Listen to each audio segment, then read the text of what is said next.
नमस्कार साथियों, स्वागत है आपका अपने YouTube चैनल विद्या संचार क्लासेस पे। आज हम अपने इस वीडियो में ऑस्ट्रेलिया महाद्वीप की जलवायु के बारे में जानेंगे। अगर आपने इस महाद्वीप से संबंधित पिछला वीडियो नहीं देखा है तो आप उसको ज़रूर देखें। अगर आप उस वीडियो को देखते हैं तो आपको बहुत सारी चीज़ों के बारे में जानकारी होगी और ये महाद्वीप और अच्छे से समझ में आएगा। आइए देखते हैं।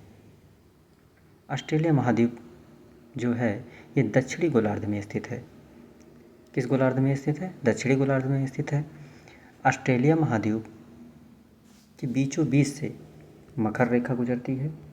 आप देख सकते हैं ये मकर रेखा ऑस्ट्रेलिया महाद्वीप के बीचों बीच से गुजर रही है।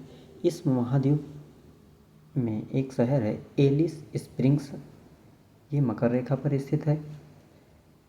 पूर्वी तट पर एक शहर है रॉकहैम्पटन, ये भी मकर रेखा पर है। और लॉन्ग रीच एक शहर है, ये मकर रेखा के नज़दीक स्थित है। मकर रेखा के उत्तर में, ऑस्ट्रेलिया महाद्वीप में मकर रेखा के उत्तर में उष्णकटिबंधीय क्षेत्र पाया जाता है और दक्षिण में समशीतोष्णकटिबंधीय क्षेत्र पाया जाता है। कौन सा क्षेत्र पाया जाता है? समशीतोष्णकटिबंधीय क्षेत्र पाया जाता है। अभी 2025 की जो PCS की परीक्षा हुई उसमें ये क्वेश्चन पूछा गया था कि ऑस्ट्रेलिया महाद्वीप में जो मकर रेखा है उसके उत्तर में कैसा जलवायु क्षेत्र है और दक्षिण में कैसा जलवायु क्षेत्र है। दो कथन और कारण का क्वेश्चन था। उसमें दो कथन दिए हुए थे। दोनों कथन में एक कथन सही था और एक कथन गलत था। उसने क्वेश्चन दे के पूछ लिया था कि जो मकर रेखा के दक्षिणी भाग है ऑस्ट्रेलिया के दक्षिण में उष्णकटिबंधीय क्षेत्र पाया जाता है, लेकिन उष्णकटिबंधीय क्षेत्र नहीं पाया जाता है, बल्कि ऑस्ट्रेलिया के दक्षिण में कौन सा क्षेत्र पाया जाता है? समशीतोष्ण क्षेत्र पाया जाता है। जैसे पृथ्वी को 3 कटिबंधों में बांटा गया है। कितने कटिबंधों में बांटा गया है? 3 कटिबंधों में बांटा गया है। एक उष्णकटिबंधीय क्षेत्र है, एक समशीतोष्ण कटिबंधीय क्षेत्र है और एक शीतकटिबंध क्षेत्र है। पृथ्वी के बीचों बीच से भूमध्य रेखा गुजरती है। भूमध्य रेखा के उत्तर में जाने पर 23.5 डिग्री कर्क रेखा है और भूमध्य रेखा के दक्षिण में 23.5 डिग्री मकर रेखा है। कर्क रेखा से लेकर मकर रेखा के बीच के क्षेत्रों को उष्णकटिबंधीय क्षेत्र कहा जाता है। कर्क रेखा से लेकर 66.5 डिग्री अक्षांश रेखा के बीच वाले क्षेत्र को समशीतोष्ण क्षेत्र कहा जाता है और 66.5 डिग्री के ऊपर जाने पर 90 डिग्री तक शीतकटिबंधीय क्षेत्र कहा जाता है। इसी कारण मकर रेखा जब ऑस्ट्रेलिया महाद्वीप के मध्य से गुजरती है तो ऊपर वाला क्षेत्र उष्णकटिबंधीय क्षेत्र में चला जाता है और नीचे वाला भाग समशीतोष्ण कटिबंधीय क्षेत्र में चला जाता है। ऑस्ट्रेलिया महाद्वीप का जो मध्य भाग है यह मरुस्थलीय जलवायु पाई जाती है। कैसी पाई जाती है? मरुस्थलीय जलवायु पाई जाती है, क्योंकि मध्य भाग में ऑस्ट्रेलिया के बहुत सारे मरुस्थल स्थित हैं।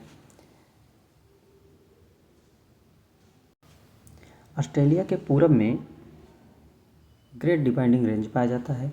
ग्रेट डिवाइडिंग रेंज जो है प्रशांत महासागर में, ऑस्ट्रेलिया के पूर्व में प्रशांत महासागर में उठने वाली पूर्वा हवा को आने से रोक लेती है। जब पूर्वा हवाएं ऑस्ट्रेलिया की तरफ चलती हैं तो ये हवाएं ग्रेट डिवाइडिंग रेंज से टकराकर ऑस्ट्रेलिया महाद्वीप के पूर्वी भाग में बारिश कर देती हैं और इस पर्वत श्रेणी को पार करके ये हवाएं पश्चिम दिशा में नहीं आ पाती हैं। इसीलिए ऑस्ट्रेलिया का जो पश्चिमी भाग है ये बहुत कम वर्षा वाला क्षेत्र है। इसी कारण ये क्षेत्र शुष्क हो जाता है और यहाँ मरुस्थलीय जलवायु क्षेत्र का विकास हो जाता है। आगे देखते हैं। ऑस्ट्रेलिया महाद्वीप के दक्षिणी पश्चिमी भाग पर ये वाले क्षेत्र में भूमध्य सागरीय जलवायु पाया जाता है। एग्जाम में क्वेश्चन पूछा गया है कि जो ऑस्ट्रेलिया का पर्थ शहर है, पश्चिमी ऑस्ट्रेलिया की राजधानी जो पर्थ शहर है, ये किस जलवायु क्षेत्र में है? तो क्या बताएंगे? भूमध्य सागरीय जलवायु क्षेत्र में आता है। आगे देखते हैं। ऑस्ट्रेलिया का जो पूर्वी भाग है यहाँ सबसे ज़्यादा औद्योगिक क्षेत्र का विकास हुआ है, क्योंकि इसी क्षेत्र में ग्रेट डिवाइडिंग रेंज स्थित है और ग्रेट डिवाइडिंग रेंज से कई सारी छोटी बड़ी नदियाँ निकलती हैं और नदियों के किनारे ही औद्योगिक क्षेत्र का विकास ज़्यादा होता है। ऑस्ट्रेलिया की जनसंख्या जो है वो ज़्यादातर जनसंख्या पूर्वी क्षेत्रों में ही स्थित है, पूर्वी क्षेत्रों में ही स्थित है। ऑस्ट्रेलिया का जनघनत्व सबसे सर्वाधिक दक्षिणी पूर्वी भाग में है। सर्वाधिक जनघनत्व वाला क्षेत्र जो है वो दक्षिणी पूर्वी भाग वाला क्षेत्र है ऑस्ट्रेलिया का। ऑस्ट्रेलिया के पश्चिम में दक्षिणी ध्रुव से चलने वाली हवा पश्चिमी ऑस्ट्रेलिया की धारा, ये एक ठंडी जलधारा है। कहाँ चलती है? ऑस्ट्रेलिया के पश्चिम में। और पूर्वी ऑस्ट्रेलिया जो है ये भूमध्य रेखीय क्षेत्र से चलती है, इसीलिए ये हवा गर्म जल हवा है। कौन सी हवा है? गर्म है।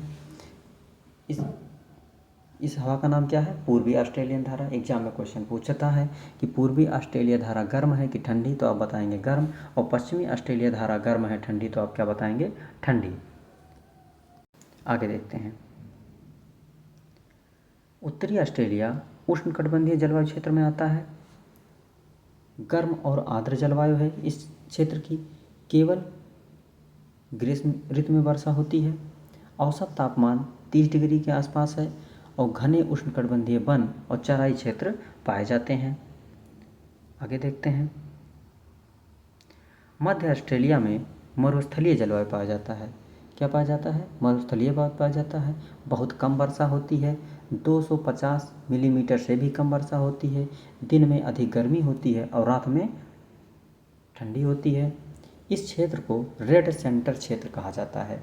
औसत तापमान जो है 30 से 45 डिग्री सेंटीग्रेड होता है। ये निर्जन क्षेत्र है। इस क्षेत्र में जनसंख्या बहुत कम पाई जाती है।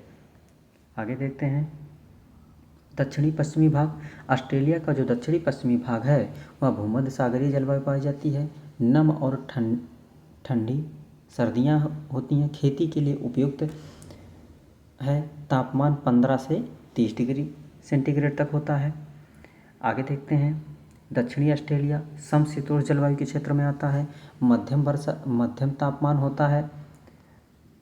वर्षा सर्दियों में अधिक होती है। आगे देखते हैं। पूर्वी ऑस्ट्रेलिया वाला जो क्षेत्र है वो उपोष्णकटिबंधीय क्षेत्र में आता है। किस क्षेत्र में आता है? उपोष्णकटिबंधीय क्षेत्र में आता है। गर्मी में ग्रीष्म ऋतु में गर्मी होती है और इस क्षेत्र में गर्मी भी होती है और हल्की सर्दी भी होती है। वर्षा अधिकतर गर्मियों में होती है। यहाँ खेती और आबादी अधिक है। क्यों है? क्योंकि इस क्षेत्र में औद्योगिक क्षेत्र का भी विकास हुआ है। आगे देखते हैं। उत्तर में मानसूनी वर्षा। ऑस्ट्रेलिया महाद्वीप में उत्तर में मानसूनी वर्षा होती है। कब होती है? गर्मियों में होती है। पूर्वी तट पर पूरे वर्ष मध्यम वर्षा होती है। क्यों होती है? आपको अभी हम बताए हैं, पहले ही बताए हैं कि प्रशांत महासागर में उठने वाली पूर्वा हवाएं ग्रेट डिवाइडिंग रेंज के पूर्वी भाग में ही वर्षा कर देती हैं। दक्षिणी पश्चिमी भाग में सर्दियों में वर्षा होती है। मध्य भाग में बहुत कम वर्षा होती है। इसी कारण ये क्षेत्र बहुत शुष्क वाला क्षेत्र हो जाता है। एक क्वेश्चन और बन सकता है कि मकर रेखा ऑस्ट्रेलिया महाद्वीप के जो बीचों बीच से गुजर रही है, ये किस मरुस्थल से होकर गुजरती है? तो आप बताएंगे विक्टोरिया मरुस्थल से होकर गुजरती है, क्योंकि मकर रेखा जो है विक्टोरिया मरुस्थल के उत्तरी भाग से होकर गुजरती है। विक्टोरिया मरुस्थल जो है वो ऑस्ट्रेलिया महाद्वीप का सबसे बड़ा मरुस्थल है। आशा करता हूँ कि आप लोगों को ये वीडियो पसंद आया होगा।